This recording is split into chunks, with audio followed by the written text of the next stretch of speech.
Atooraha badda dilkiisa waxa uu muujinayaa in qofka saaxiibka zaa'idka ah aad la tahay si walbo aad u soo socotaan oo u wada soo socotaan oo asxaab aad u tihiin oo isla soo qaraabanaysaan ugu dambayn uu ku dili karo saaxiibkaaga. Waa saaxiibkaaga, waa walaalkaaga, waa saaxiibka dhabta ah ee aad muddo badan wax isla soo cunteen oo isla soo shaqayseen kaasaa ugu dambayn ku dili kara sida atooraha badda Allah u naxariistay ku dhacday oo kale. Allah u naxariisto waa nin halyeey ah ayuu ahaa, shaqada uu hayayna waa shaqo runtii ummadda Soomaaliyeed oo dhan ay aad u wada jeclaayeen sababtoo ah bulshada Soomaaliyeed ee masaakiinta ah ayuu caawinayay.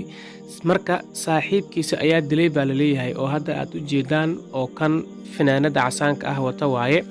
Marka asxaabay horta saaxiibtinimada haddii ay sidan tahay aniga saaxiibtinimo waan ka qoostay sababtoo ah saaxiibtinimada zaa'idka ah ee labada qofood ka dhaxaysa waxa ay soconaysaa kaliya in labada qofood saaxiibka ah midkood uu wax ka helayo kan kale ama lacag ha ahaato ama dan khaas ah ha ahaato yacni wax dan ugu jira qofka kale haddii uu saaxiibka aad ka helayso saaxiibo ayaa tihiin laakiin haddii aad ka weyso oo wixii adiga dantaada ah qofka kale ee saaxiibada zaa'idka ah aad kula wadaagaysay haddii aad ka wayso saaxiibtinimadu way u dhammaatay. Waa nolosha adduunyada ayaa sidaa iska ah. Bani aadamku sidaadaba saaxiib zaa'id ah lagama dhigto. Haddii saaxiib aad ka dhiganaysidna waxaa loo baahan yahay inaad heshiis aad la saxiixato oo hadhow damba wax ku qaybsanaysaan haddii kale tan oo kale ay kugu dhacaysaa waa iska dhici kartaa sababtoo ah waxaan haddii meesha lacag ay soo gasho saaxiibtinimo ma soo galayso shaydaanna waa uu helinaya tasoctin maalin walba waana dhinac martin loofna ma siisin laygna ma siisin falowna ma siisin 200 waa dhaafilaanay khayr xaq miya walaaleelo ilaahu haddaa idinkan yeelaa ku dhahay moos irdhig mooska adiga waad ogtahay idinkana walaalihiin ay nahay nasiya loofka falowga waa idinka codsi ma fahanteen. Haddaba marka atooraha badda dilkiisa waxa uu muujinayaa in qofka saaxiibka zaa'idka ah aad la tahay si walbo aad u soo socotaan oo u wada soo socotaan oo asxaab aad u tihiin oo isla soo qaraabanaysaan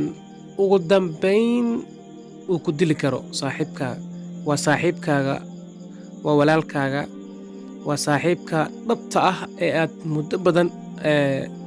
wax isla soo cunteen oo isla soo shaqayseen kaasaa ugu dambayn ku dili kara sida atooraha badda Allah u naxariistay ku dhacday oo kale. Marka qof kastoo Soomaali ah muuqaalkan daawanaya waxaan kula talinayaa in uusan aaminin oo uusan ku kalsoonaanin qof kale oo saaxiibkiisa ah. Please fadlan naftaada ku kalsoonow oo kaliya adiga shaqayso hawlahaaga ku gaarka ah adiga keliga un wado qof kale hala wadaagin waayo saaxiibka dhabta ah waa kan sida maanta u galay atooraha badda liido. Fadlan muuqaalka like saar u share garee asxaabtaada si uu dad badan u gaaro ayna isaga ilaaliyaan saaxiibada xunxun ee la midka ah kan atooraha badda dilay.